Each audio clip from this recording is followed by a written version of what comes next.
Kahvenizi içtiniz, höşmelimenizi yediniz. Memnun musunuz? Oh, Türkmenler bizi sokmasınlar ülkelerine. Biz gene de gördük onların gezdirdiği yerleri. Kaldıranların da mezarları kaldırılır inşallah diyorum dünyada. Ben bir şey demiyorum.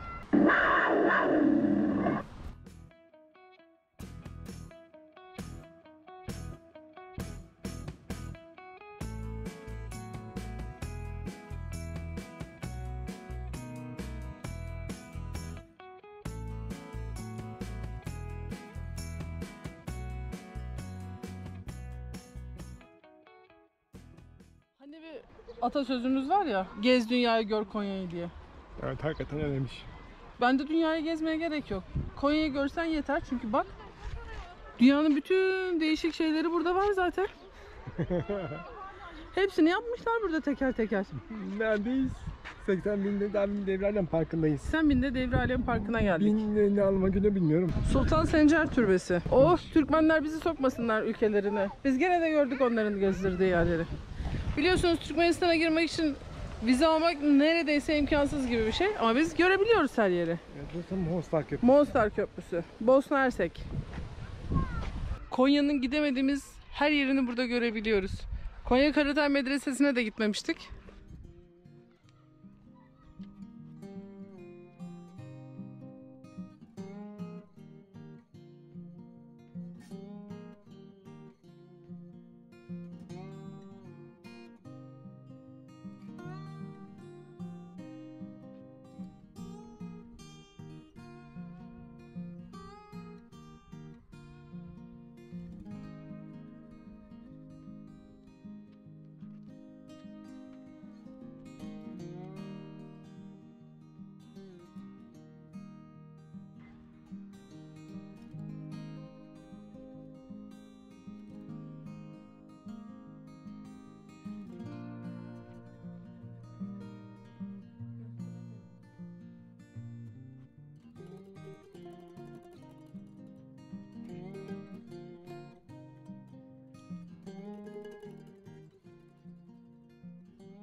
Selimiye Camisi'nden başlayarak bütün Konya.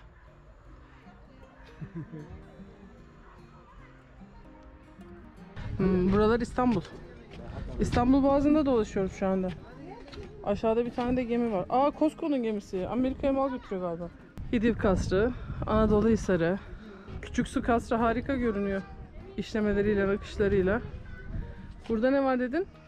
Ortaköy Camii. Ortaköy Camisi. İstanbul Boğazı'nda tur atıyoruz. Ortaköy Camisi'nden hemen sonra Çırağan Sarayı geliyor zaten. O Kuleli Askeri Lisesi çok büyükmüş. Ve Boğaz'da bir vapur. Çırağan Sarayı. Kaymak Mustafa Paşa Camisi, Sadullah Paşa Yalısı. Bir türlü nasip olmadı seni buraya getirmek. Evet, bir türlü gidemediğim, hala gidemediğim Kız Kulesi. Hiç bu kadar yakından görmemiştim. Şuradan atlayıversem olur mu? Hop. Şurada balkonda ben bir dolaşayım bari. Haluk beni gezdirmedi. Nusretiye Camisi. Ve Sultanahmet Meydanı. Dikkat taşlar falan nerede? Ama demiş. Burası Sultanahmet Meydanı'ndaki dikili taşların olduğu yer. Alman Çeşmesi. O, Sirkeci Büyük Postane. Bunun hep kapısını gördüm ama kendisini hiç böyle tepeden görmemiştim. Yok çok güzel. Ama bu çok ihtişamlı bir bina.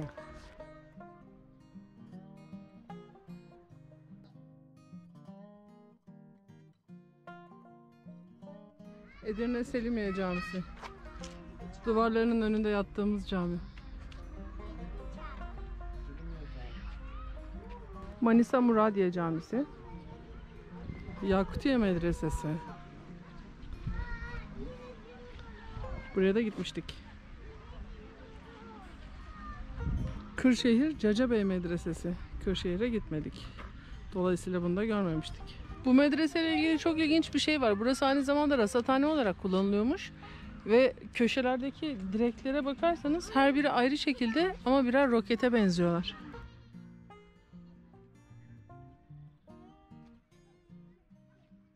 Antalya Yivli Minare. Bence bu caminin en güzel yeri çatısıymış. Van Hüsrev Paşa Camisi. Hacı Bayram Camisi ve Ağustos Tapınağı. Geldik Ankara'ya. Cami ile tapınak bir aradalar.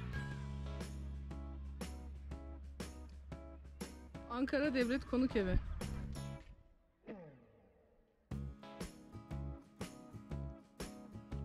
Ve Türkiye'nin en güzel camilerinden birisi Sivas Gök Medrese.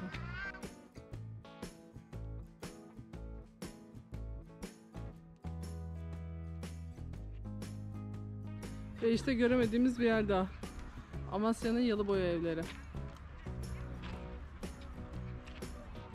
Divriği'deki bu camiye biz çok hevesli gitmiştik. Ama tadilattaydı. O kapılarını birazcık dışarıdan görmüştük. Çok güzel değil mi?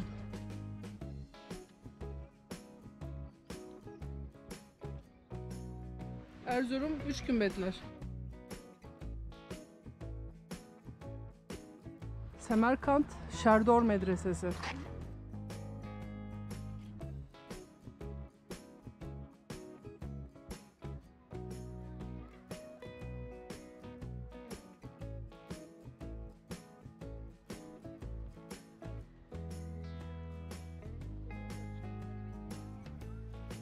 Şerdor Medresesi'nin tam karşısında da Ulubey Medresesi var. Zaten Şerdor da Ulubey'in tam karşısında simetrik olarak yapılmış. Türkmenistan'da Tekeş Sultan Türbesi. Evet, Semerkant'a gidilebilirse inşallah Özbekistan'a inanılmaz güzel eserlerle karşılaşacağız. Sizi medrese ve cami gezmekten öldüreceğiz. Buhara'nın tamamı masmavi anıtlarla dolu galiba. Mihri Arap Medresesi.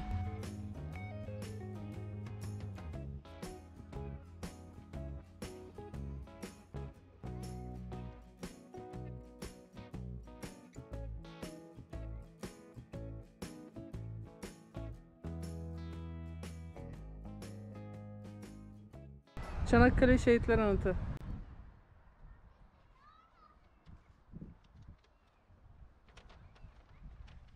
Anıtkabir'in olduğunu söylediler. Döndük, aradık, bulamadık. Her yere baktık. Masal Parkı'nda bile baktık. Sonra döndük, buradaymış. Nerede? Yok. Yok yani, yeri burası ama kendisi yok. Kaldırılmış. Kaldıranların da mezarları kaldırılır inşallah. Efendim? Kaldıranların da mezarları kaldırılır inşallah diyorum dünyada. Ben bir şey demiyorum. Diyen dedi diyeceğim.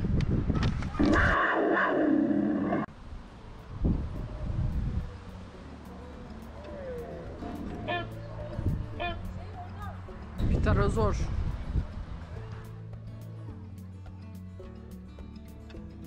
Ve işte T-Rex. Dünyanın en meşhur dinozoru ve en büyük etoburu. Olan küçükmüş. Evet ama arka bacakları çok büyük. Kuyruğu da. Kakasını yaptığında altında olmak istemezdim. Anıtkabir nerede? Anıtkabir yok burada herhalde Anıtkabir. Yani yeri var da kendi yok işte. Ne olduğunu soruyoruz. Yani broşürlerde 53 numara diye görünüyor. Burada 53 numara yok bile. 53 numaranın Hangi yeri renk görünüyor? kırmızı. Şurada görünüyor ama burada da yok 53 numara. Yazmıyor mu Anıtkabir? Yani ben de öyle biliyorum ama 53 yok bakalım. 53 yok. Kaldırmışlar 53. Hanımefendi valla vardı bir zamanlar.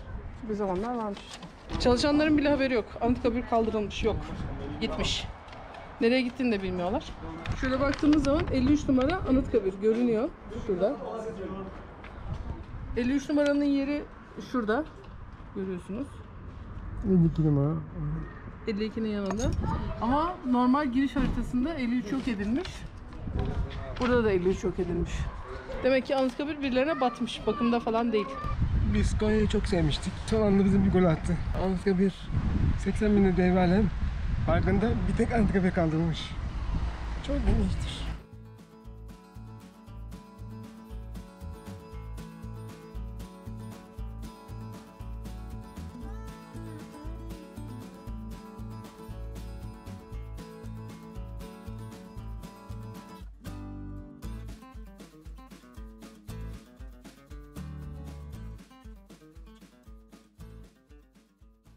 Ve bir hafta sonu daha karavanda Konya Karatay Karavan Parkı'ndayız. Bu artık son pazarımız. Hafta sonunu burada geçirmek istedik. Fazla karavancı yok. Normalde çok kalabalık oluyor burası. Hafta sonu olunca çok gelen olmuyor herhalde. Yeni bir taze karavancı var. Arkasında birkaç karavancı var. Küp şeker görünüyor. Ve tabii ki Homi.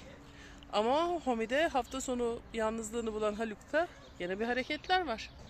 Ben burada yine edit, altyazı vesaire gibi şeylerle uğraşıyorum. Gördüğünüz gibi karavanın bütün her şeyi dışarıda. Şöyle bir içeriye doğru göz atalım bakalım ne durumdayız. Hayırdır birader, ne yapıyorsun sen burada gene? Ben de iyiyim. Akülerin olduğu yerden şuraya, mikrodalganın olduğu yere 24 volt kalın kablo çekecek. Aslında burada elektrik var ama hem 24 volt yok hem de bizim ne diyeceğimi bilemediğim karavanımızı yapan, elektriğimizi yapan karavancılar biz kabloları alıp özellikle ellerine verdiğimiz halde kablolarımızı çalmışlar ve başka daha ince kablolar kullanmışlar. Ama bu arada Halil'in elinde gördüğünüz ne biliyorsunuz değil mi? Tartı. Bizim küçücük karavanımızda tartımız bile var. Kablolarımızı çalmışlar ve ince kablolar kullanmışlar. Onlar da bazı şeyleri taşımıyor. O yüzden Haluk şimdi buraya hazır hafta sonu buradayken fırsattan istifade kalın kablolarla elektrik çekecek. Kolay gelsin. Kahvenizi içtiniz, höşmelimenizi yediniz. Memnun musunuz? Evet. Gidelim mi artık? Konya'dan çıkmaya hazır mıyız? Emin miyiz? Son kararımız mı? Gezecek yerlerin hepsi bitti mi? Bence bitmedi. Daha Alaaddin Tepesi'ne gitmedik. İnce Minareli Camii'ye gitmedik. Onları da bir daha geldiğimizde gezeceğiz artık. Başka türlü nasıl geleceğiz yani? Şu anda camdan arkada görünen alan Alaaddin Tepe.